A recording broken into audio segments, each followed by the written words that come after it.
Peace. I'm your brother Crumb, and you are now watching Crumb TV. You are now watching Crumb TV. You're watching Crumb TV. This is Prema Osset in Los Angeles, Leimert Park, and you are now watching Crumb TV. You are watching Crumb TV. And we're watching Crumb TV. You are now watching Crumb TV. So subscribe. I am the Grand Sheikess, Unity Temple number 80, More Science Temple of America, and you are watching Crumb TV. Yo, this is that kid 179. You're now watching Crumb TV. Crumb TV. Peace. Ashe. Islam. Namaste. Hotep. Grand Rising. Assalamu alaikum. Walaikum salam. Bundia. Oseo. Halito. Wagwan. What up, though? Rahubat. Shalom. Salam. Bonjour. Konnichiwa. Que pasa? Whatever the greeting is in your respective language, I am your humble brother Crumb, here for another installation of Crumb TV. Oh, I didn't hit the joint. You already know what it is, family. This video is called "Is Diddy Guilty?" But before we get into that, I want to do what I do best, and let's put some respect on your name by acknowledging the first responders. Now, within the first 2 minutes, there's more than 40 first responders. So for the sake of time, we'll just do the first 3. We call that the perfect trifecta. Number 1 in the building, it's Taneen. I hope I pronounced that right, Taneen J. If I didn't, charge it to my mind, not my heart. She says, peace, family, with the heart sign. I see you, I love you, I appreciate you. Number 2 in the building of the perfect trifecta is Chad Bay. He says, peace, noble /SP. Absolutely, peace, peace, peace. Oh, peace to the family. Number 2 in the building. Number 3 of this perfect trifecta. The cook eats first. That's powerful, family. Y'all better tap all the way in. The cook eats first. Peace and blessings. Saying peace and blessings. I see all of the family. It is such a pleasure to have y'all in the building. Now, in the first 5 minutes, we try to take care of the housekeeping. So that means wipe your feet before you come inside the house. And by doing that, you have to hit that like button because you already know what it's going to be, family. So without further ado, I also want to bring to the stage the Minister of Information. Peace and love, Almighty. How are you? Peace and light. Peace and light. Everybody doing? Everybody good? Yes. Yeah, the family's coming in here. The family is come. Family, come on. I got the minister in the building. Tap in, minister. Just for the formality, just so we can put it all the way out there. Can you tell the family who you are and where we can find you at? Even though you need no introduction. For real. What up, everybody? It's your boy M.O.I, Minister of Information. And now, with respect to that term, Minister of Information, I know a lot of people take that term. It's just a title of recognition. I'm not saying I know all. I know a lot about a little bit, or a little bit about a lot. So I'm the Minister of Information. However, Professor Griff and others also take that title of Minister of Information, rightfully so. That's my title due to the fact that I helped establish and open M.O.I Science Temple number 14 in Virginia Beach, Virginia. And I was slated as the Minister of Information, so I just kind of kept that title. But it's who I am. Check me out on Instagram at Minister Informing. Same thing over on YouTube as well, and always on Crumb TV.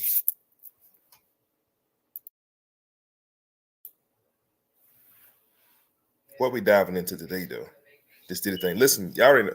We had 50 people, and in true fashion, I feel like we owe this station, this channel, at least to get to 100 people before we start diving into the whole entire situation. So make sure y'all sharing this, man. Share it. Even when it's done and it's over, share it with your people, tag people, invite people to check it out and watch it. We got a lot of people right now on YouTube that's tapping in.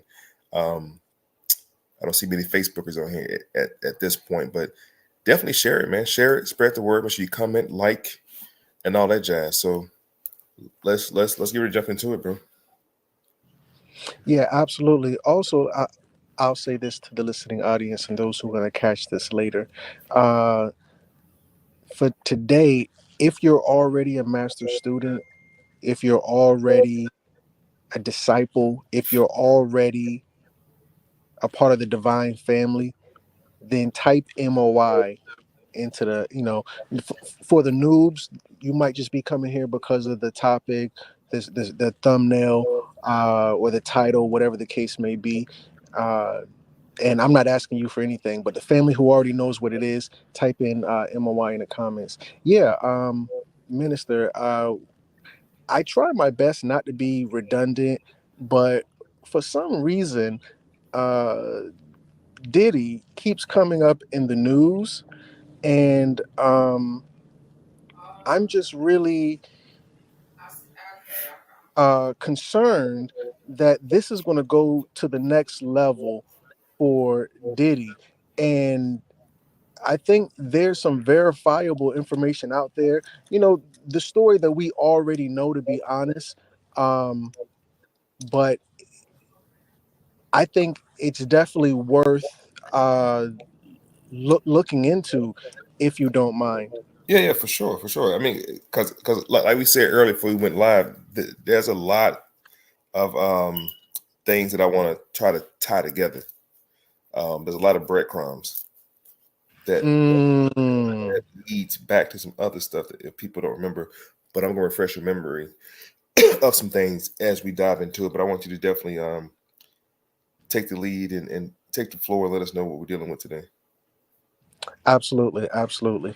Let me just ask the family real quick. How many likes do we have? Because we want to try to get to that 100 mark so we can get going. We had 72 viewers right now. I know 30 more people out there somewhere. You know what I'm saying? But this is true fashion family. You know what I'm saying?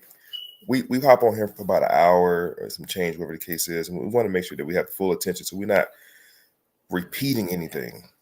Right. You know what I'm saying? So again, we're at 77. I'm sure we'll hit 100 here shortly. We're at 76 now. I'm looking at the count up here. Yeah. We're back at 76 now. So let's dive into it. Okay, fair enough. So Diddy, I have a video, and well, actually, I have an article, and I wanted to. Oh no, not this one. Yeah, there was an article that came out about the long history of Diddy getting in trouble with the law and just other type of things. So this is from page 6 is the source material. The article is titled Diddy's Shocking History of Alleged Violence Against Those Who Don't Bend to His Will. And it reads, last week, a lawsuit threatened to expose the violent, hidden world of Sean Combs, a.k.a. Puff Daddy, a.k.a. Puffy, a.k.a. Diddy, a.k.a. Love, after decades of stories and rumors about his violent behavior. On Thursday, the hip-hop mogul's former girlfriend, R&B singer Cassie, real name Nay Cassandra Ventura, accused him of rape and abuse in a bombshell lawsuit. The suit was then settled Friday. Friday's the day of beauty. The lawsuit was then settled Friday, just 24 hours after it was filed, as Cassie said. I have decided to resolve this matter amicably on terms that I have some level of control, end quote. Combs' attorney, Ben Brafman, insisted the settlement was no way an admission of wrongdoing. However, a well-placed industry source believes the suit may have pierced the seemingly impenetrable fortress around Teflon Puffy. Quote, "This feels like the tip of the iceberg to me with Diddy," the source told Page Six. "And the rumblings from people in the music industry are pretty much, we knew, but we were scared to talk about it," end quote.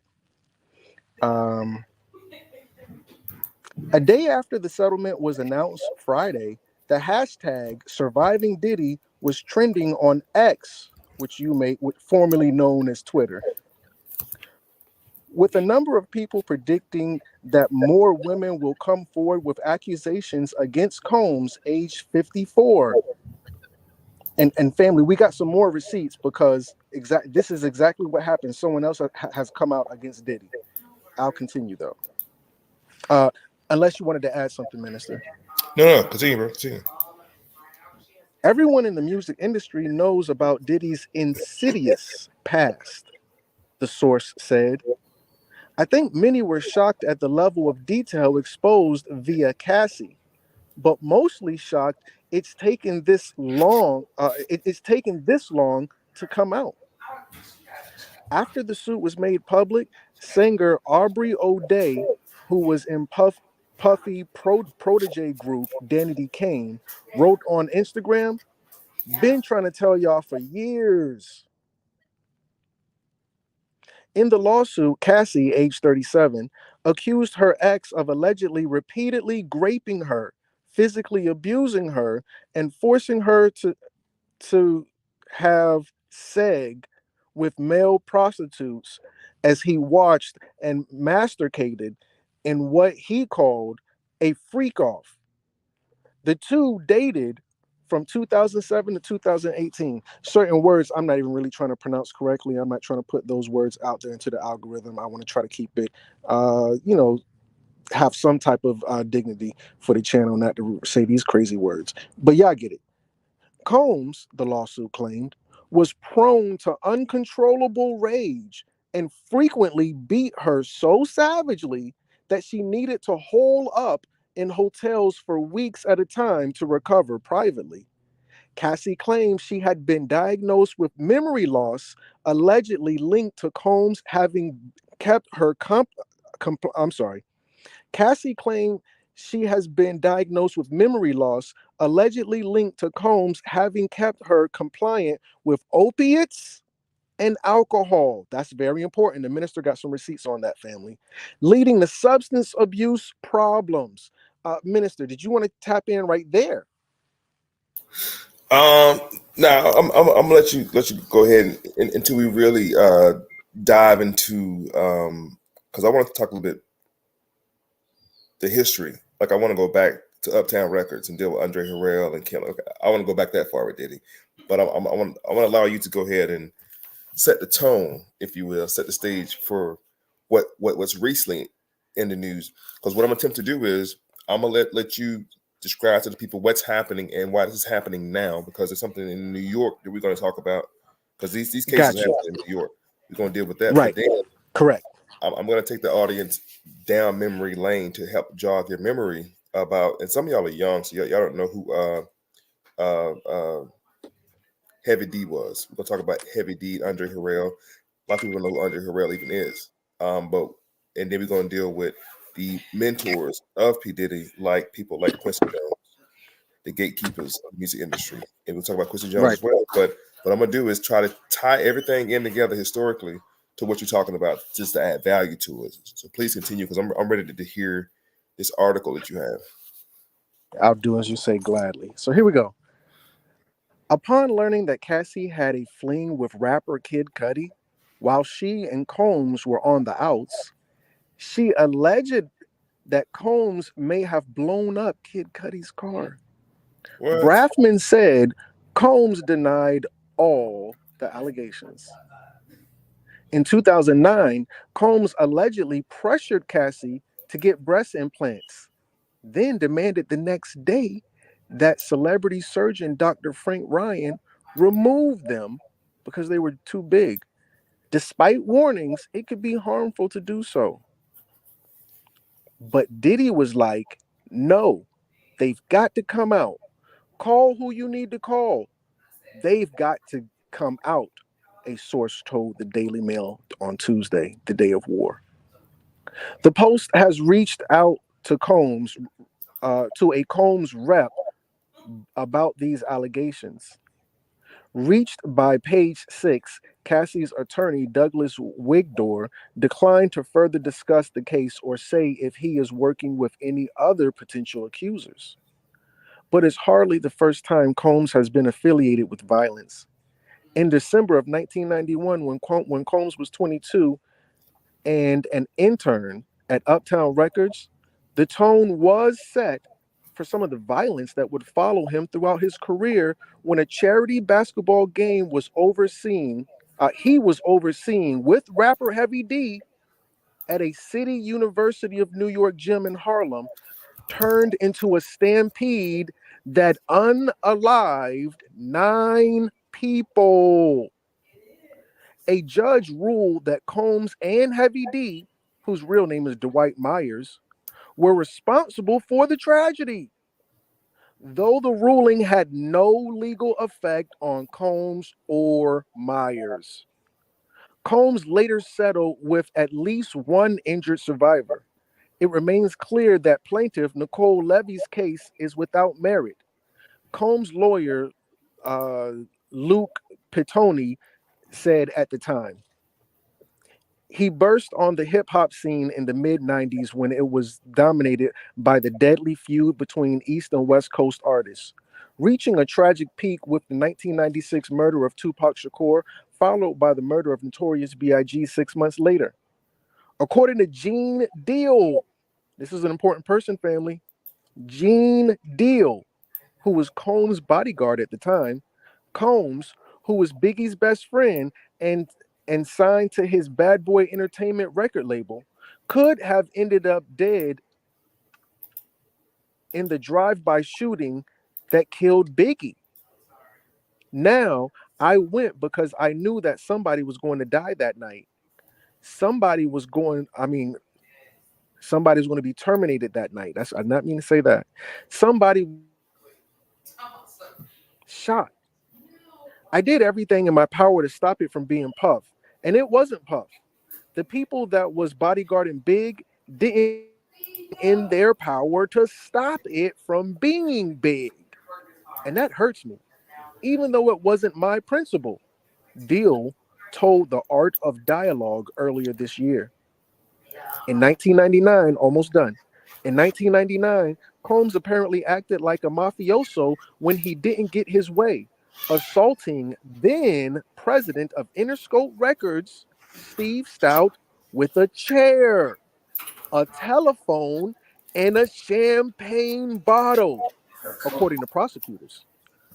Combs had wanted to cut a scene from a video in which he was featured, Hate Me Now by Nas, showing 2 men crucified on a cross, fearing it was blasphemous.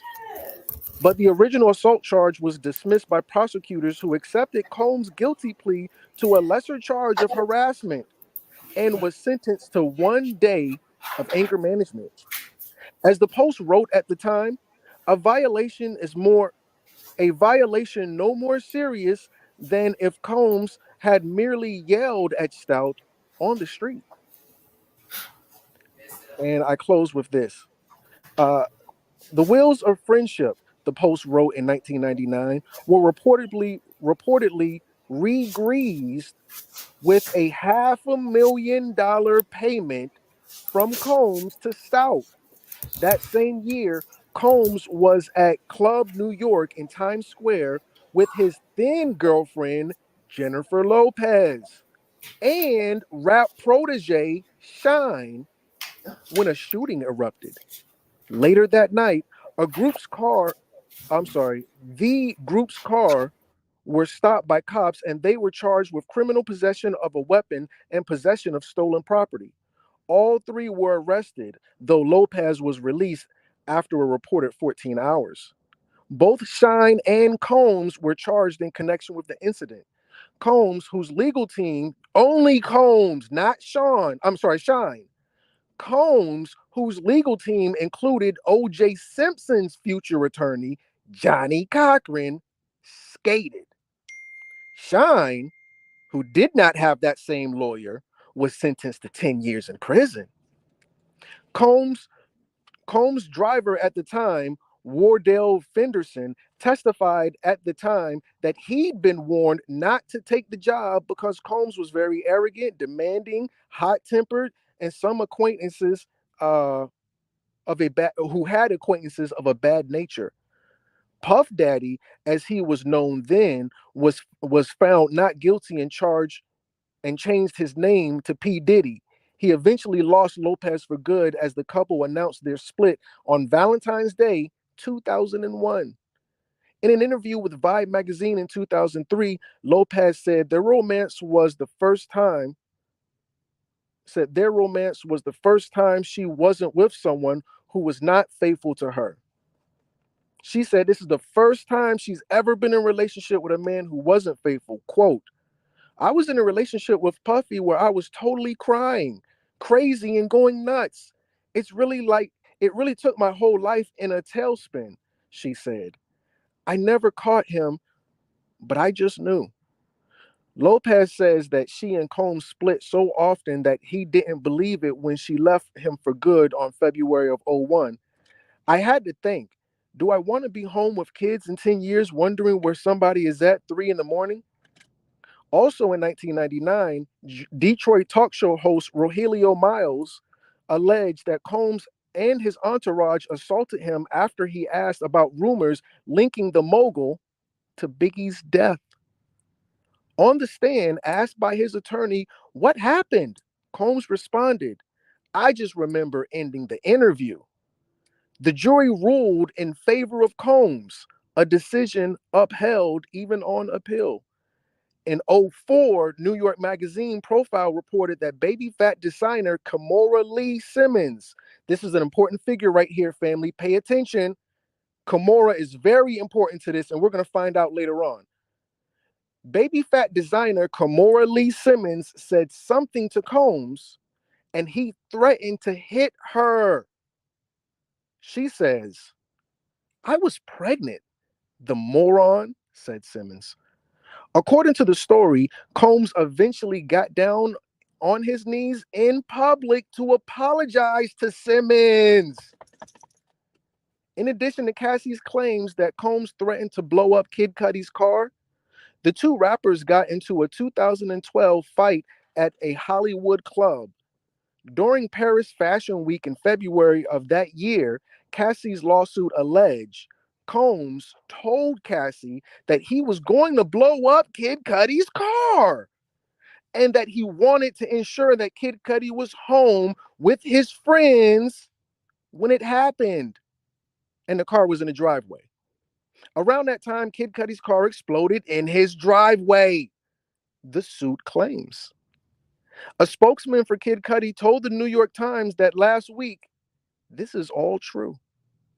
3 years later, Combs was arrested on suspicion of assaulting his son's, Justin's, UCLA football coach. Now, I'm not sure if this is the one. I don't know if Justin's real father is Al B. Shore. That might not be the son, but I think that's the son. That's not even his son. That's Al B. Shore's son. You probably don't know who Al B. Shore is. We'll get into it later. Assaulting his son's, Justin's, UCLA football coach, Sal somebody, with a deadly weapon, a kettlebell. After Sal yelled at the young man during practice. The Los Angeles District Attorney's Office decided not to pursue felony assault charges.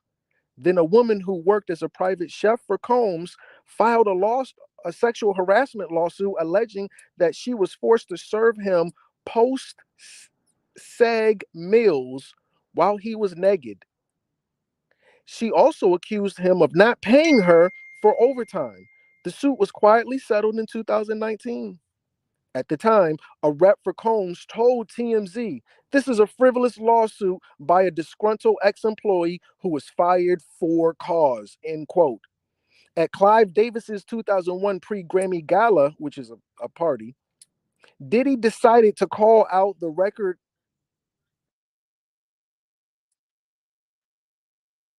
Oh, Lord. At Clive Davis's 2021 pre-Grammy Gala, Diddy decided to call out Recording Academy for a lack of acknowledgement and appreciation of rap and R&B categories. However, former Bad Boy star Mace reported on Instagram, your past business practices knowingly has continued purposely starving your artists and being extremely unfair to the very same artists that helped you obtain that Icon Award for an Icon Bad Boy label. A iconic Bad Boy label.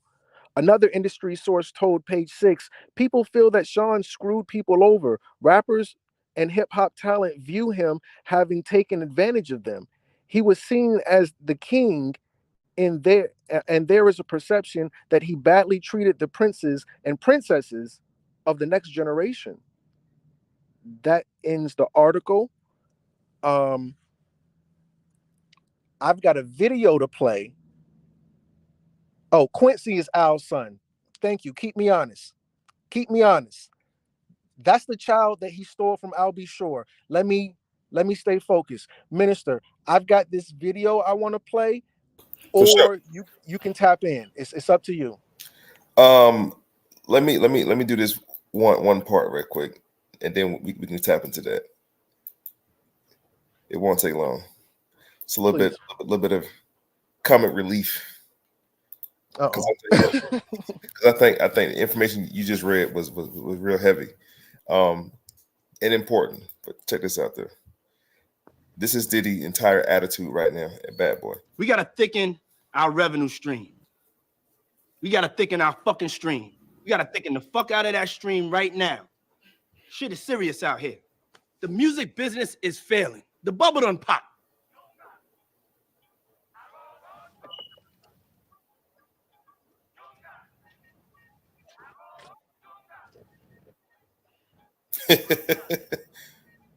Whose phone is that? It's my phone, man. That's your phone? That's mine, yeah. Answer it. Definitely. If you guys haven't seen this movie called What's up, bro? Get Him to the Greek. Yeah. No, I can't talk This right now. portrayal They forced me to answer in the middle of this meeting in order to humiliate me. This betrays Diddy's personality from what I'm hearing. Like, this is the mild version of how he treated staff and his artists, because Crumb was just talking about covering that part about how he acts out or whatever. So just takes about a couple more seconds and he's gonna explode. Watch this. Yeah, he's actually staring at me. He's really pissed right now. Swear to God, I'm not joking, man. Yeah, 6:30. I gotta go right now, though. Bye. I apologize about that. Throw that phone out of my office. Please don't make me do that. Throw the phone out of my office. Throw that fucking phone out of my office. Right on.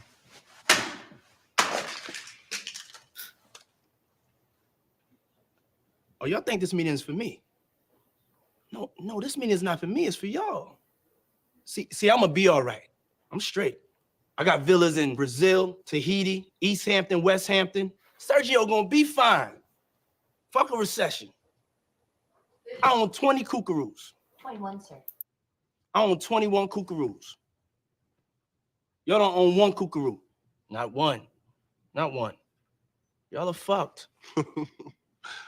You all are fucked. So I just want to show that part because somebody was like, that's exactly how he acts for real. So, but go ahead and continue. If you guys have not seen that movie, the movie is called Get Him to the Greek. Continue, please.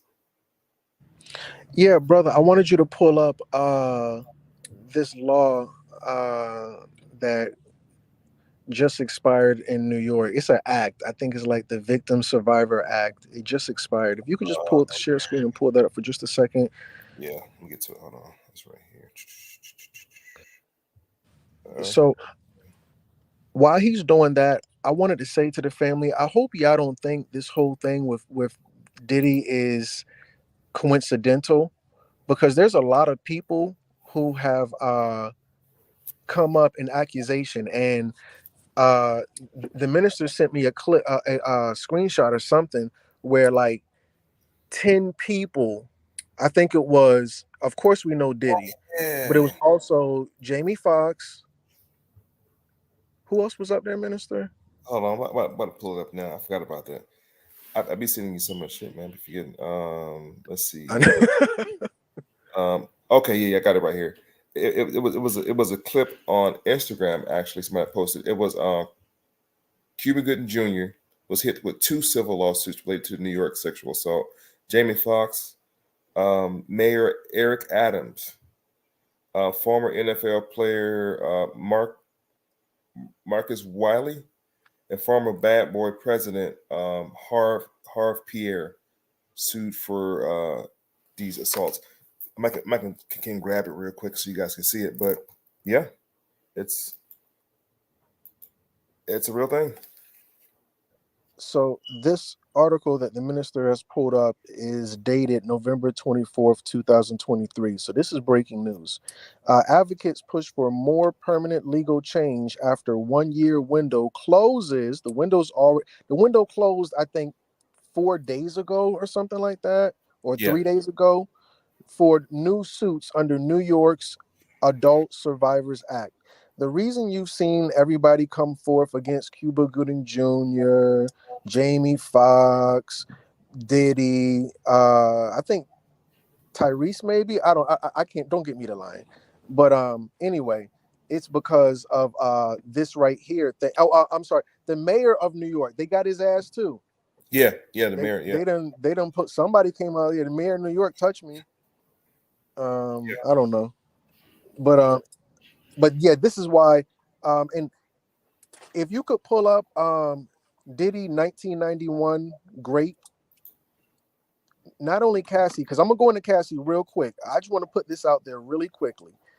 I think like 5 days ago, quiet as kept, this girl came out from 1991 saying Diddy did something to her.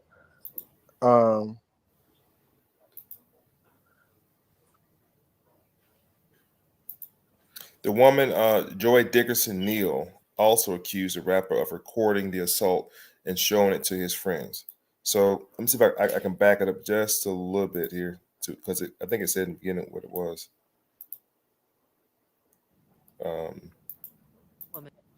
Sean Diddy Combs a California woman has accused Sean Diddy Combs of allegedly drugging and assaulting her when she was a college student in 1991. The woman, Joy Dickerson Neal, also accused the rapper of recording the assault and showing it to his friends. According to the complaint, Combs asked her out for chicken and waffles and then drove her to his music studio. She believes that he drugged her during the meal as, when she attempted to exit the car, her legs felt rubbery and she was unable to stand. This follows another lawsuit filed by R&B singer Cassandra Ventura, known as Cassie, stating that Combs trapped her in a cycle of abuse. Both cases were brought under the Adult Survivors Act, a New York law that grants victims of sexual abuse a year to file a civil lawsuit. Mr. Combs never assaulted her, an example of how a well-intentioned law can be turned on its head, said a spokesperson for Combs in a statement. There you go. There you have it. Yeah. That's it. So that's why all of these things are coming out. I'm not saying that means it's true or it's false. I'm just letting everybody know what's behind that influx. So with that said, I'm ready to play this clip. It's a little bit less than 10 minutes, but it's chock full of vital information. So if we could just let that 10-minute video run and come back after that. Is that okay, Minister?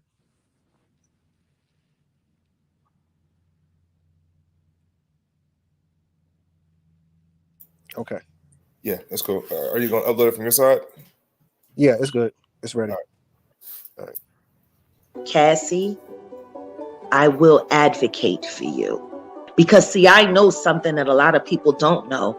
I know that you and Kim Porter had a sit down right before she left us. We decided to do the book because... Cassie, I will advocate for you. Because, see, I know something that a lot of people don't know. I know that you and Kim Porter had a sit down right before she left us. Minister, we decided to do the book because I'm not a rapper, obviously, or anything like that. Yeah. I'm sorry?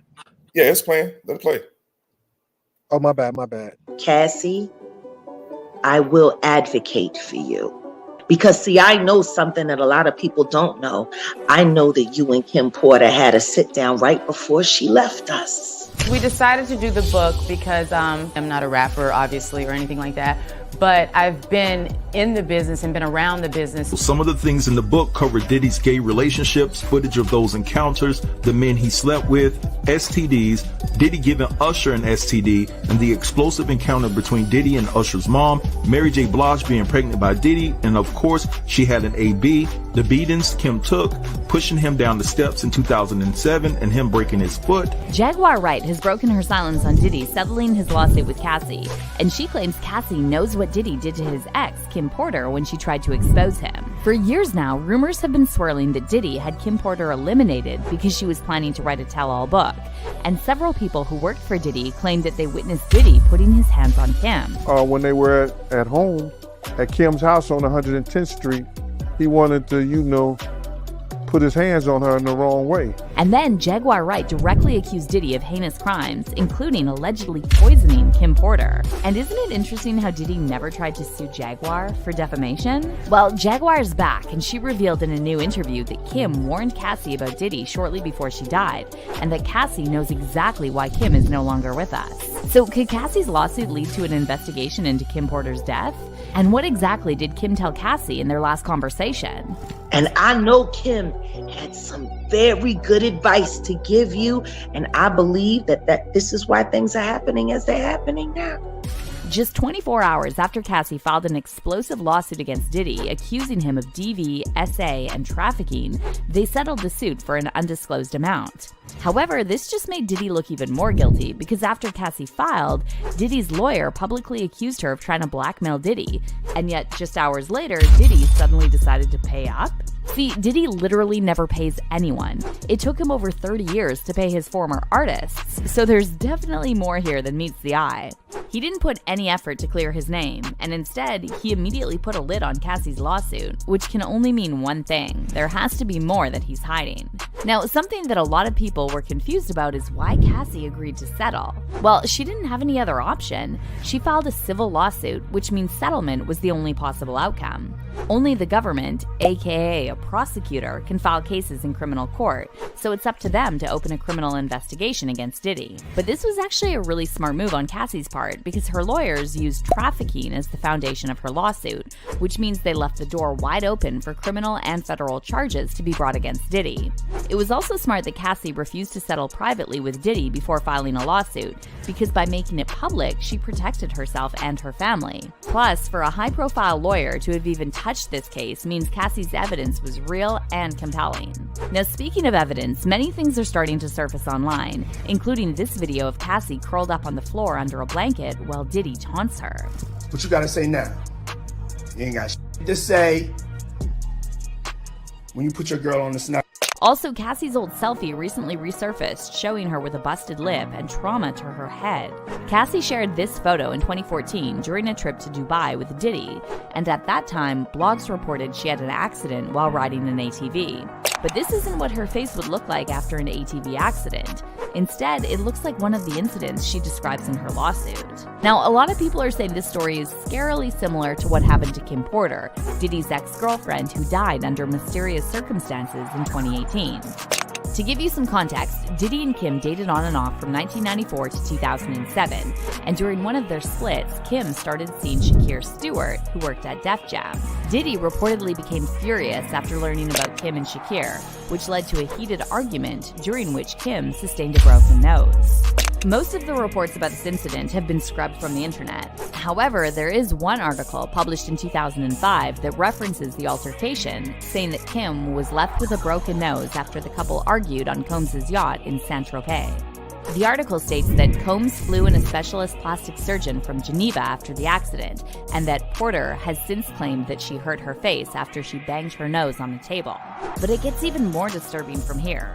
On November 1st, 2008, Shakir Stewart was found dead in his Atlanta home, having suffered a gunshot wound. According to the official ruling, he took his own life. However, it didn't take long before rumors started circulating there was foul play involved.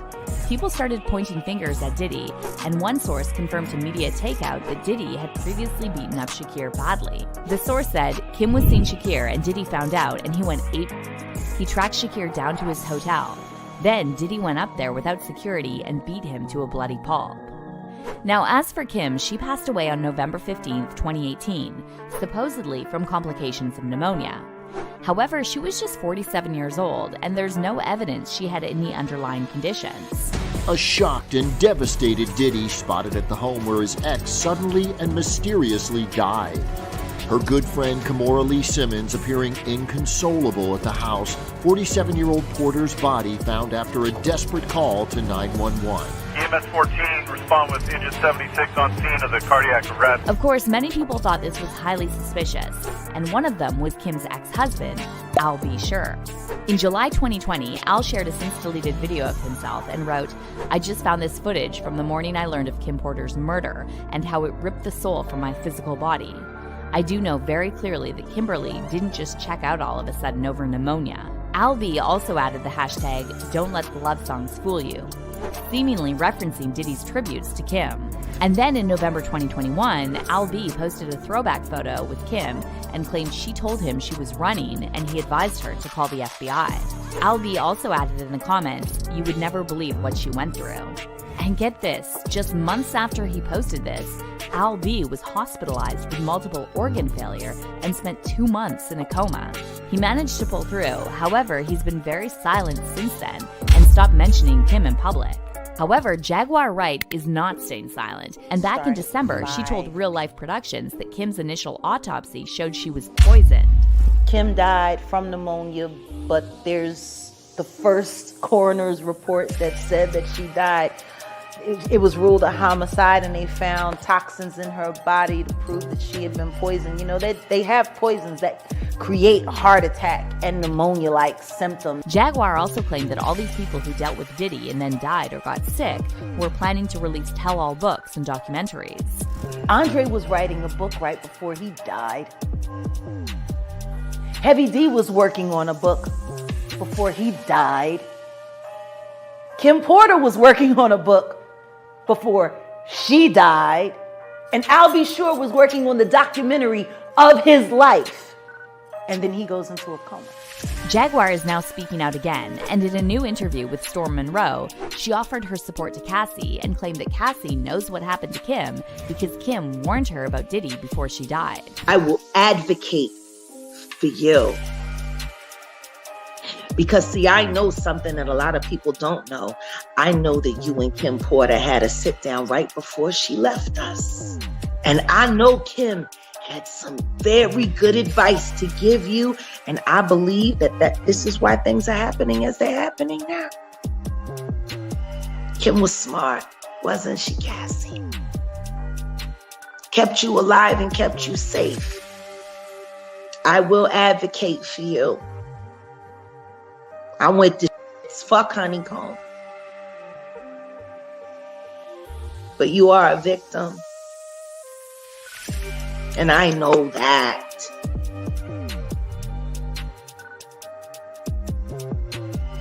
Congratulations on surviving and congratulations on standing up.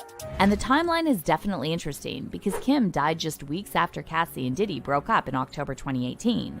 So maybe Kim told Cassie something in their last conversation that made her finally leave Diddy for good.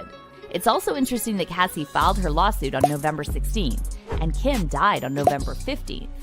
It's almost like Cassie was sending a message about that conversation she had with Kim.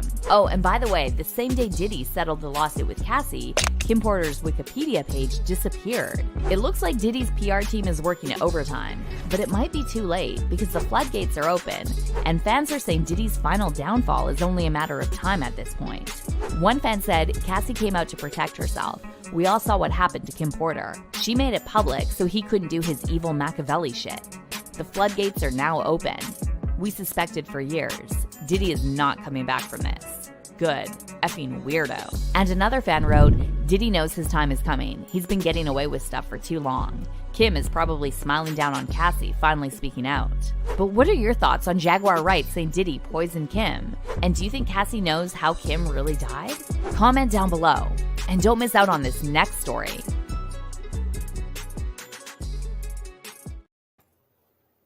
Wow. Wow, wow, wow.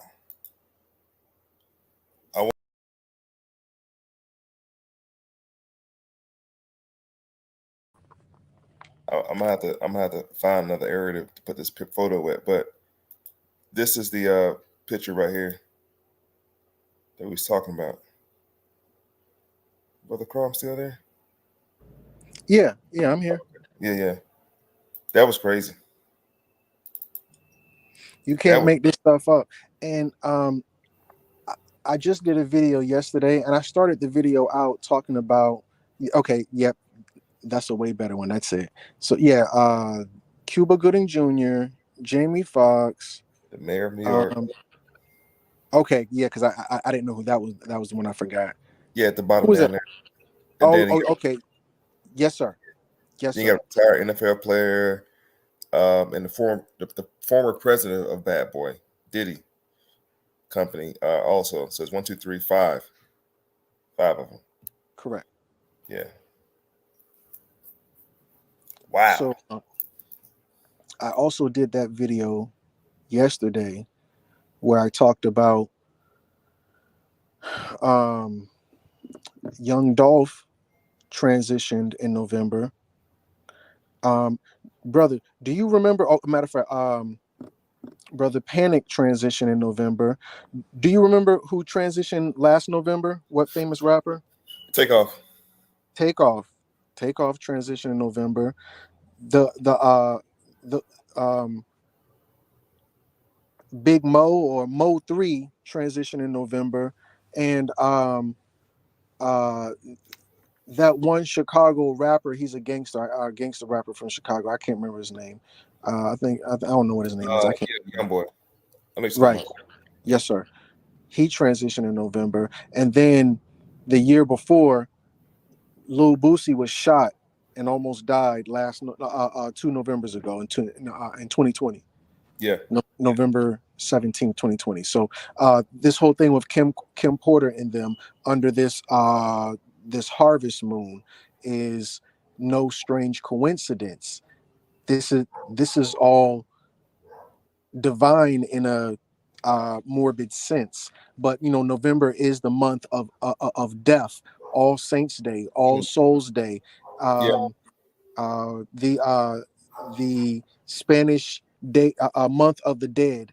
So you're going to see a lot of stuff dealing with death in the month of November, and the whole thing with harvesting Kim Porter, that is the continuation of this theme. But brother, what say King Von? Thank you, King Von. They harvested him in November as well. Yes, sir. That's all wise, right, and exact. Facts, all facts. Well, as I mentioned, what I wanted to do was kind of take y'all back a little bit, because I know a lot of people may not be familiar with some of the names that we just talked about. So let's go here. Let's let brother Professor Griff. I'm gonna start with him. Shouts out to Griff, man. The real public enemy was Professor Griff, as stated before. But so I posted this clip on my Instagram page like in, I don't know, 3 or 4 years ago, I think it was. Maybe 2-3 years ago on my Instagram page, Minister Informer Instagram. And I made this post. And when Griff said this, I thought, now Professor Griff is doing the same thing with the young lady you just played. What's her name? The young lady you just played? The lady who was talking just then, I forgot her name. But Griff is doing kind of the same thing. When Griff is kind of connecting the dots for y'all and showing y'all music and entertainment situations about these people who are involved. So let's just let Griff talk for a second. Hold on. Jaguar Wright. One's responsible. Right, Jaguar Rights. So Griff is kind of doing the same thing, but he's connecting the dots on the entertainment side of it. And Quincy Jones' name, because Quincy Jones is one of the gatekeepers. Tyler Perry, I think, now is a gatekeeper. And Monique it's always our people telling us about these things, and then we're not believing it, because Monique told us about how Oprah and what's his name, Tyler Perry, and the other guy, I forget his name, how they all were blackballing her, and we thought Monique was just making up shit and just crying, whatever the case was. But these people really are gatekeepers. So one of the gatekeepers is Quincy Jones, the other guy we just talked about, Clive Davis, and there's several other, the other Yehudi you mentioned before, who owns the record label. Like, these are all gatekeepers, family. Diddy has seamlessly crossed over to becoming the Negro version of these people. But let's get into it. He had a magazine financed by Warner Brothers and the rest of them. It's Quincy He Jones. set up sex rings in Hollywood. And the people that he brought in, if y'all tell me if I'm lying, Quincy Jones brought in Fresh Prince. And his first movie was what? 6 Degrees of Separation. Brought in Queen Latifah. Set it off. Queen Latifah set it off, licking and kissing on women. Are you proud of me? Yes. Tevin Campbell. His little sweet ass up and down Hollywood Boulevard. Thank you. And last but not least, when Tupac came to Hollywood, it was the homosexual ritual. This is where the homosexuals came out against it, but I didn't mind. I wasn't talking about homosexuals. I'm saying there's a homosexual ritual that they go through in the Illuminati secret societies, and it is. So when I mentioned that about it marrying itself on to hip hop, they said, "Well, can you prove it?" Yeah. Go back and go online and read where Tupac said he was asked by Quincy Jones to fuck him in the ass. When Tupac said no, that's when Tupac was marked for death. Why? Because Tupac was engaged to Quincy Jones's daughter. Quincy Jones's daughter was best friend was Aaliyah. Aaliyah was engaged to Dame Dash. Now, if y'all follow these people back, all of them either died or was brought to ruin. Who creates and manufacture these trends? So that's that. I want to end that. I didn't want Grip to go in. This is what he was talking about right here. This was the ritual that Tupac had to go through. Now, in this room, I know we see the photo, but it's actually a studio. Nothing but men in the studio while he was taking this photo. This was his initiation into it. And this photo shoot was coordinated by Quincy Jones. What else I want to get into? He just talked about Tevin Campbell. Now, Tevin Campbell actually shared thoughts on Quincy Jones. Quincy Jones signed Tevin Campbell. Quincy Jones signed Will Smith. Well, got Will Smith the movie. I mean, the TV show deal. Queen Latifah, so on and so forth. Check this out. Smith. One of the long-standing rumors that made rounds after the Vulture piece gained traction was that the Grammy-winning artist molested R&B singer Tevin Campbell when Campbell was still a minor. Campbell, who Jones called an underrated musician in the Vulture interview, took to Twitter to address the rumors after they began to resurface. "Now I'm trending. Folks will really say some disgusting things," the Can We Talk singer said. "Tevin was molested by Quincy. Get the fuck out of here with the devil," he continued. Several laughing emojis accompanied the tweet. Elsewhere in the interview, Jones states how the Beatles were the worst musicians in the world, that he dated Ivanka Trump years ago, and that Marlon Brando slept with other male entertainers such as James Baldwin and Richard Pryor. Tevin was once regarded as one of the best musical talents in the world, but having joined the industry as a minor, many people were out to take advantage of him, Quincy included. All right. Now, hold on. I also want y'all to keep in mind who's the new next hot sensation after Tevin.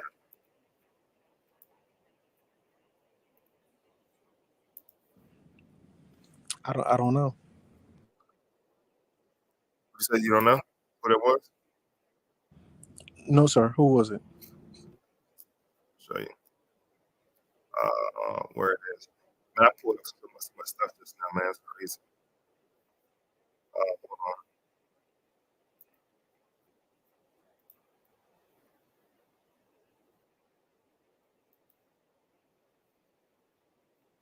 This next clip.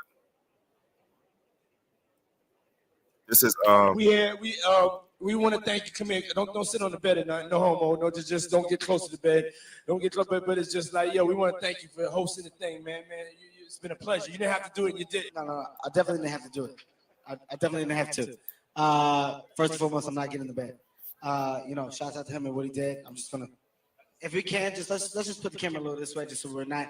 I don't want my shot to even I don't want it to come close to the bed at all. Usher look like he fresh off a goddamn plane. Fresh off the garden stage. That's my brother right here from day one. We used to wake up and, pause, but like, check this out. Back in the days when he was like 10 and I was a little bit older, his older brother, we used to fight over the frosted flakes. You know what I'm saying? Before pause was invented. You know what I'm saying? But it's my brother for real. We used to actually wrestle off of the frosted flakes because he used to always get up early with me. And now he's one of the richest stars in the world. And what the fuck did Puff just say? Nobody's gonna acknowledge this but me. Puff just said we used to wrestle over the frosted flakes. And we're streaming live. That was stupid. Listen. Was it? Hold on. Wait. Wait, there's more. Wait, there's more. So all I want to do is just present the breadcrumbs, y'all. I'm gonna let Crom definitely get back to it, but I just want to sprinkle the breadcrumbs. That's all I want to do. Right. Okay. Let's keep going. Hold on. And I'm just presenting the breadcrumbs. That's it. And this picture is Usher and Andre Harrell. Naomi Campbell is in the corners. She's a model. If you guys don't know who Andre Harrell is the one that Diddy actually, I'm not gonna say mimicked, but that's where you got to start from. Uptown Records, of which Al B. Sure, Heavy D, and Kim Porter was all a part of Uptown Records. And as we see right now, Diddy's the only one standing from that label. Am I saying that Diddy had anything to do with the deaths? I'm not. I can't prove that, so I'm not gonna make a claim. But it's just weird. It's weird. Now, Diddy was also being groomed for the music side of things to pretty much become Quincy Jones on the music side. Quincy Jones is a gatekeeper for the entertainment side, music also, but Diddy is the new age Quincy Jones, and Quincy Jones was accused of a lot of crazy shit too. So if you guys are, I also have a clip that I want to show y'all about those weird parties, because now we're dealing with Diddy, we're dealing with Quincy Jones, we're dealing with people dying, we're dealing with lawsuits. Cat Williams said something a while ago that I don't think we really understood until all this stuff is now happening. Now I think it makes sense. Listen to what Cat had to say. Motherfuckers be gay in Hollywood. You never fucking expected. They be having these big ass mansion parties, and the mansion party, the whole mansion is a party, and then it's a separate party in the little rooms. I ain't been famous that goddamn long. I'm excited than a motherfucker to be at the mansion party. You be looking in all the goddamn rooms, and you fuck around and look in the wrong room and shit.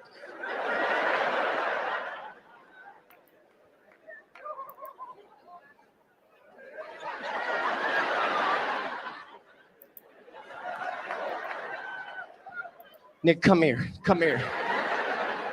Is that two niggas kissing? Is one of them niggas Professor Obi? He came out the closet. He came out the closet. Oh my God, a rubber. This was like, I don't know when this special was shot with Cat, but this was a while ago though. The Cat put this out. And y'all know Cat Williams been arrested. I don't know how many times, but you never seen him in court. And there was an interview. I forgot who the interview was with Cat, and Cat was just like, it's time for him to close his mouth and really, stop playing. He called him Illuminati as well, and stop playing around with Illuminati. So shortly after that, people started saying that Cat Williams had fell off. He didn't fall off. He just had to keep his mouth closed. He saw too much and said too much. He was talking about those parties, those crazy ass parties that he had witnessed. And what was funny, who else talked about the parties Diddy be having? This young man right here. And it seems like anybody around Diddy ends up dead or in the hospital. Dead or in the hospital. Now, a lot of y'all seen Jamie talking about the wild parties that he's attended with Diddy. Jamie also said that he used to throw parties, and Diddy used to pull up to his joints. He said Jamie Foxx bet Diddy he can throw a $400 party that will rival his $1.5 million party.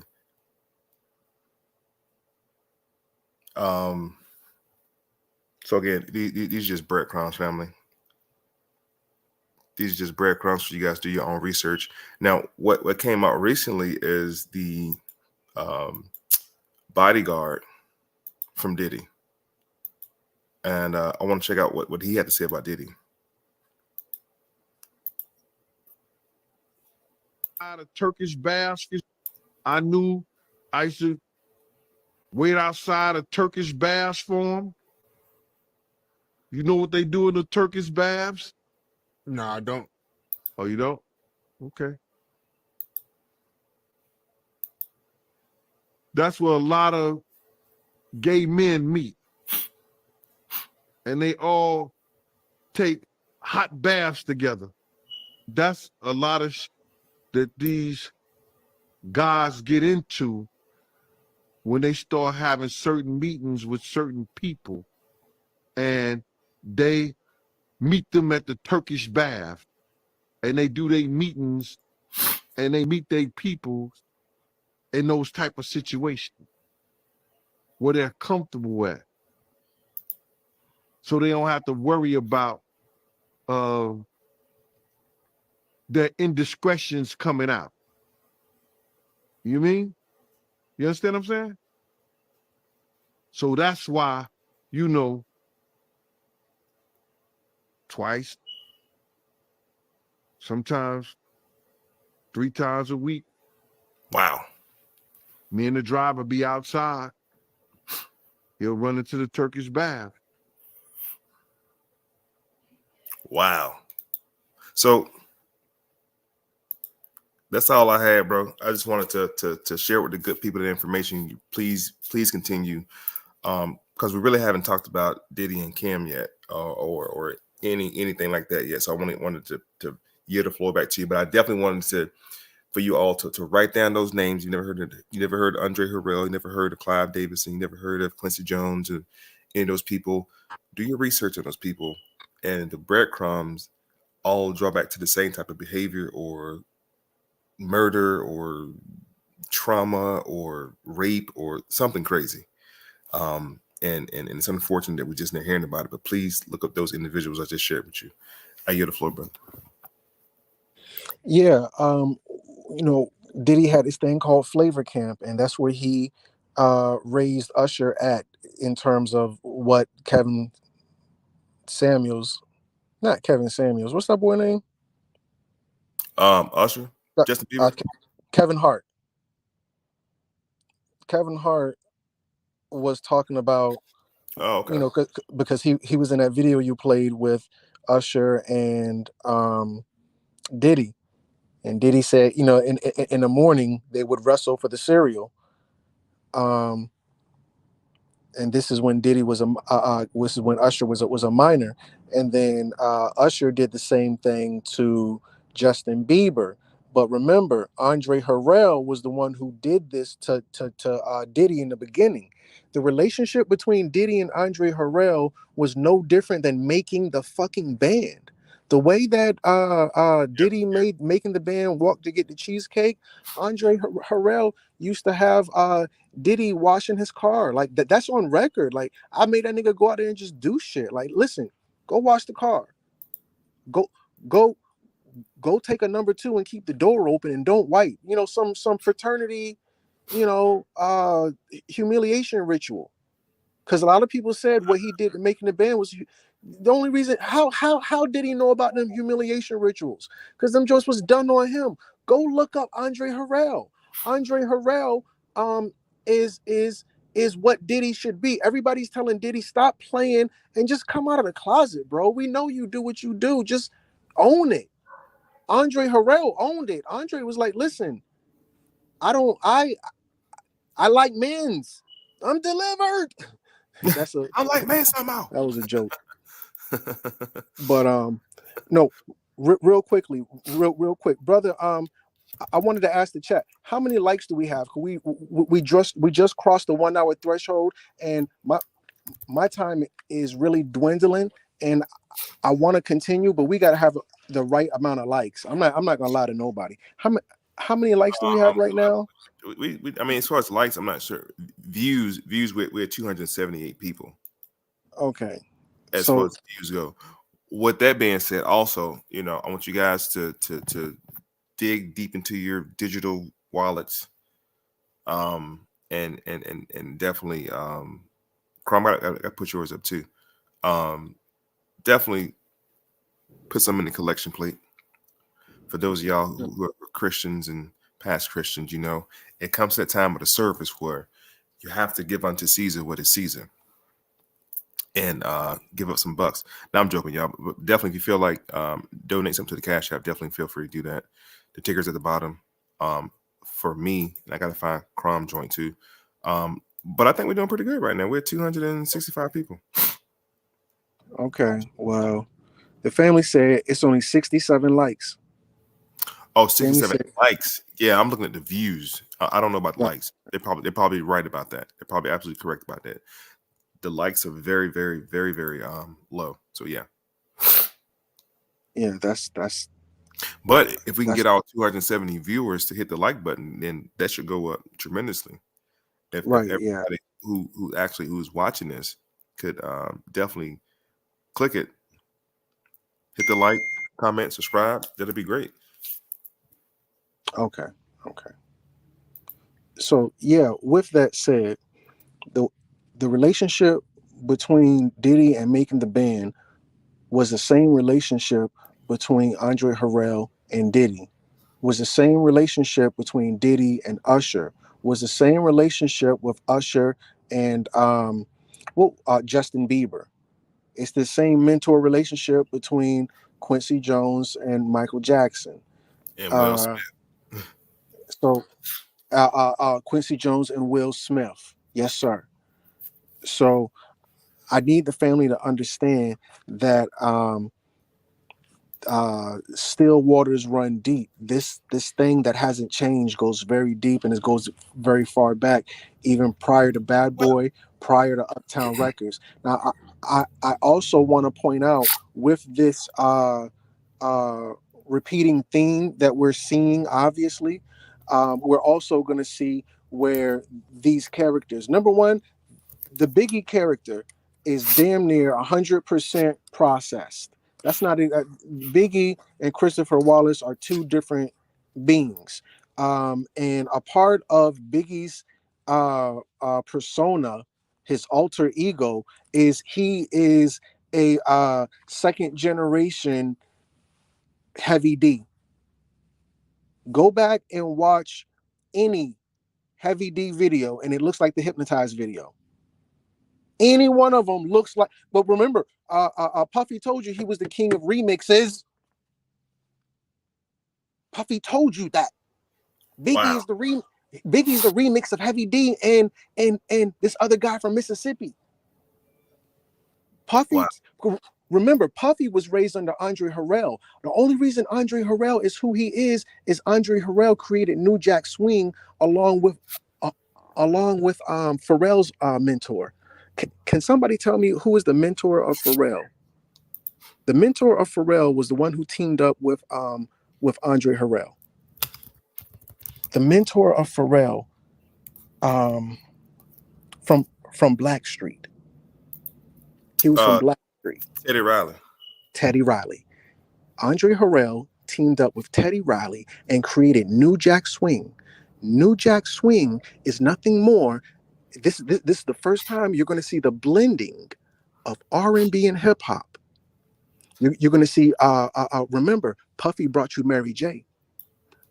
Puffy, who was hitting Mary. Puffy made Mary do a song with Method Man. This is the birth of New Jack Swing. You're going to see Jodeci and Biggie, Toto and Biggie. This is the birth of New Jack Swing. Heavy D. This is the birth of New Jack Swing. That's the reason. Hey, Crumb, why is Andre Harrell important? Because Andre Harrell brings you R&B and hip hop blend, which you never saw that before prior to him and Teddy Riley. And just like Andre Harrell had his mentor, which was Puffy, Teddy Riley had his mentor, which was Pharrell. And everybody know Pharrell is the older, as weird version of Will Smith's son. Andre Harrell is Will Smith's son, older. I forgot what Will Smith's son, Jaden. Remember Jodeci did that song with Wu-Tang? That's New Jack Swing. All of your first big rappers who did songs with the first big singers,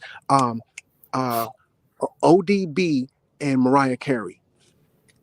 That was big New Jack Swing. Wow. So this repeating theme that you're seeing, bro, this one is deeper than rap. So because you kept using the word mentor, could you just enlighten us on what does this word really mean? So now when we're dealing, hold on 2 seconds. Yeah. And the only reason I bring it up, family, because it's a strange history behind the term mentor. And Brother Crumb had brought up a couple different times dealing with people like Andre Harrell and people like that, and Diddy. And you kind of see this older, younger coupling happening in every single story, whether it's Will and Quincy Jones, or Andre Harrell and Diddy, or Diddy and Beaver, or Diddy and Usher. You see this continuation of this older, younger situation happening. So I was just wondering if Crumb can give us some insight on the actual ancient origins of this term mentor, and why is it being taken so serious in the music industry? Well, not even taken serious, but it's been hidden under a cloak of an advisor, or whatever the case is. Oh, wait a minute. How about this? There is a rumor that Diddy had Mary J. pregnant. I heard about that as well. Yeah. All right. We was dealing with the origin of the word mentor. Where does that come from? Right. It comes from Socrates. Remember, Socrates was the most competent Grecian of his time. Socrates had went to the oracle at Delphi and asked her, "Tell me who the most smartest person is so I can go talk to them." That's where, if you're the smartest person in the room, you're in the wrong room. That came from Socrates. He was the smartest person in Greece. So the oracle at Delphi tells Socrates, "There is nobody smarter than you here. You got to go somewhere else." That's when Socrates goes down to Africa and he learns a bunch of shit. Anyway, so Socrates comes back and he picks the best person to teach, for him to teach. But whoever this person is, Socrates got to have seg with them, SEG, but it's actually the other letter. So now that person is Plato. So Socrates is hitting Plato and being his mentor and teaching him. Plato goes on to teach his mentor, which is Aristotle. Aristotle goes on to teach Alexander the Great. Alexander goes and takes all the literature from Egypt with his goons, Ptolemy in the gang, and they told you they burned down that library. They didn't burn that library down. He gave that stuff to his mentor. Yep. Alexander the Great was being mentored by Aristotle. Alexander told you that he burned down that goddamn library. He took all that shit out of the library and then gave credit to his mentor. Oh, these are the teachings of Aristotle. No, they not. That's rebranded. This Pepsi tastes like Coca-Cola.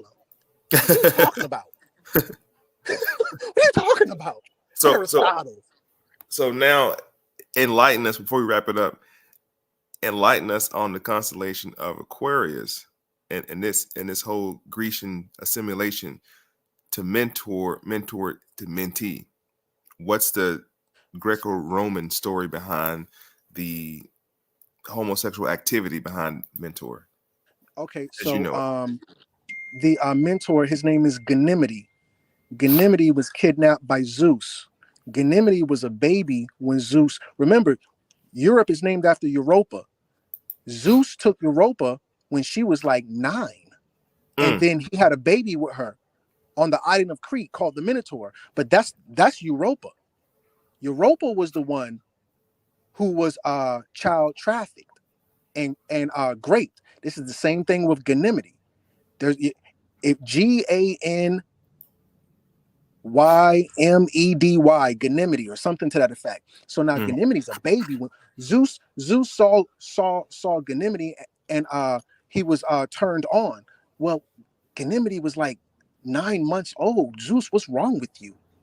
So now Zeus turned into an eagle, grabbed up Ganymede, took Ganymede to because all the gods live on these mountains. The minister has talked about it 100 million times. So he takes him to the top of the mountain, in this case Mount Olympia, and then he tells Ganymede, he grapes him. It's SA.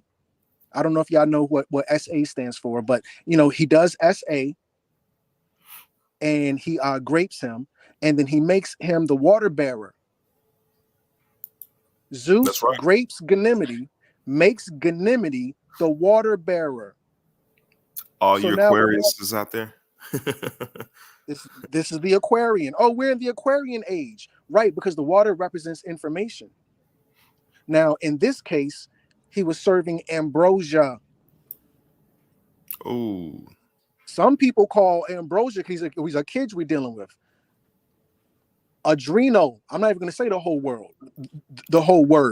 They call it ambrosia is adreno. Ambrosia. The nectar of the gods. The nectar of the gods come from abused children. Ambrosia. Bill Gates, Elon Musk started PayPal with this other white boy. I can't remember his name. Elon Musk started PayPal with this white boy, and okay, here we go.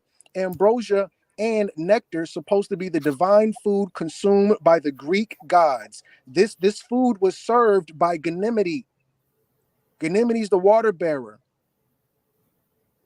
Appears in the Homeric poems as ointment, used as a cosmetic. Remember, your girl Steve Harvey has a scene where him and his Asian girl are putting this lotion on his hands and said, Oprah told you. Yep. I know what you're talking about. All right. Yep. It's an ointment taken from babies, Ganymede, little boys. I got another one too. Somebody just said his name. The cat that's Tyler Perry, Oprah Winfrey. What's the other cat name? The other come on. Comment section. Help us out. What's the other guy name? He's like a gatekeeper. And this was a guy that Monique was mentioning along with Tyler Perry and Oprah. I can't think of his fucking name though. If anybody in the audience knows I'm talking about, Lee Daniels. Now watch this now.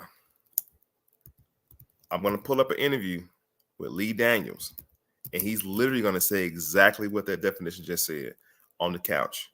Watch this interview. What's the white girl talk show name? Short hair. She's very popular. Talk show. Ellen. There you go. Thank you. Because I don't be keeping up with that stuff, but there's a right here. Hold on. I'm pulling up for y'all to listen to it. And remember, we're showing y'all receipts This is not what I'm saying. I'm making up. I'm showing y'all what they're saying themselves. Check out this interview real quick.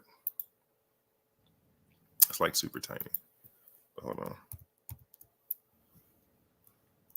How he keeps his skin looking young and jokes about using babies. Do you think he's joking or telling the truth? Friends have been in a good relationship for quite a moment now. 2 years. Yeah, for 7 years. Now he's an early 30 and you're a late 50. Yeah. But somehow you both look the same age there. Mm. I mean, you know, there's something to be said for being with a younger man. I suck babies and put it on my face. Okay, it wasn't Ellen. It was actually her interview. But he said, I suck baby blood, and I put it on my face. And he says, just kidding, Hollywood. And then he makes a face and they continue the interview. Wendy Williams. There you go. Wendy Williams show. Now, the other one you're talking about is when the Asian lady came on the Steve Harvey show and she put the adrenochrome in his hand. And he said, why is it red? Why is it red? Because that's what do you call it? Plasma. Actually, it's a form of plasma. And when you do rub it in, it does turn clear. She was like, no, just rub it in. And it rubbed it in and turned clear. And then she made the comment that this is what Oprah uses also. So I just want to point that out, man. That's all. That's who it is. It's Sandra Bullock and Ellen. Ellen, thank you for keeping me honest. It's Ellen and Sandra Bullock. There's another interview where Sandra Bullock makes the same claim. And she's trying to word it in such a way that, but you can't get anywhere around it, pretty much. But this all goes back to what you was just explaining and the definition of this ambrosia. That's what he was just talking about. It's the nectar of the gods. It's the divine food consumed by these Hollywood gods. That's what they consider themselves. They're the gatekeepers. That's why they have to do the rituals on the red carpet. There's a whole history behind the red carpet as well. So before we wrap it up, I just want to let people know, don't get so overconsumed with, because anytime the media puts something out, trust and believe there's something else going on. There's a distraction for something else. They're showing you what the right hand doing, but they don't show you what the left hand doing. So even though they exposing Diddy, he's going through his embarrassment ritual right now, which is, you can't avoid it. Everybody has to go through an embarrassment ritual. This is his embarrassment ritual. It's just real convenient that it happened in November. And it's real convenient that it's happening right after November 15th and 16th. It's just a matter of convenience. Like, they had this information on Diddy back in July. They had this information 5 years ago. Why wait to now to bring it out? So I just wanted to again, lead them breadcrumbs to show those connections. Crumb, I think somebody had answered your question. It was Elon Musk partner PayPal, Peter Thiel. Reed Hoffman. Peter Thiel, that's it. Yeah. Peter Thiel created a company to harvest ambrosia. And if you look at that picture with Peter Thiel and Elon Musk, Peter Thiel looked like a fucking vampire in that picture with your ambrosia ass. Peter Thiel is the fucking ambrosia king. Nobody is on ambrosia harder than fucking Peter Thiel. Wow. Peter Thiel came up with fucking Elon Musk. That dude is a fucking evil genius. What are y'all talking about? Y'all don't want to talk about Peter Thiel. That's you want to talk about ambrosia and you don't talk about Peter Thiel, then that's 75% of the conversation. This nigga started a company. I think the name of the company's fucking ambrosia. Some shit like that. This nigga sucking baby blood and everything. That nigga go Hamilton. Y'all don't want to talk about no goddamn Peter Thiel. It is used as cosmetic to clean and care for bodies of gods and mortals, as well as substance preventing decomposition of dead bodies. So if you are a vampire, I would imagine you would need some of that in your body. You definitely would. So, but nevertheless, family, I just wanted to add my 2 cents to that. Make sure you guys are following everything, the whole picture, and not get blindsided by one side of the story. Man, this is it's deeper than rap. It's deeper than rap, brother. So that's all brother. Before I let you go, of course, number one, as always, I greatly appreciate you. We're flirting with 300 people right now. So before you close out, can you tell the family who you are and where we can find you at? For sure. I am Minister of Information, Minister Informing over on Instagram. on YouTube as well. And, you know, if you can't find me nowhere else, you always can find me on Crumb TV. M.O.I, man. Tap it in. Well, family, you heard it first. It is I, your humble brother Crumb, here for another installation of Crumb TV. I want to just take a real quick moment because I just tried my best to, you know, start the way I finish, and that's by putting some respect in your name. Frank White, I greatly appreciate your support. Tanya, I'm not going to say her last name. I greatly appreciate your support. Simon, I see you. I love you. I appreciate you. Wanda is much love.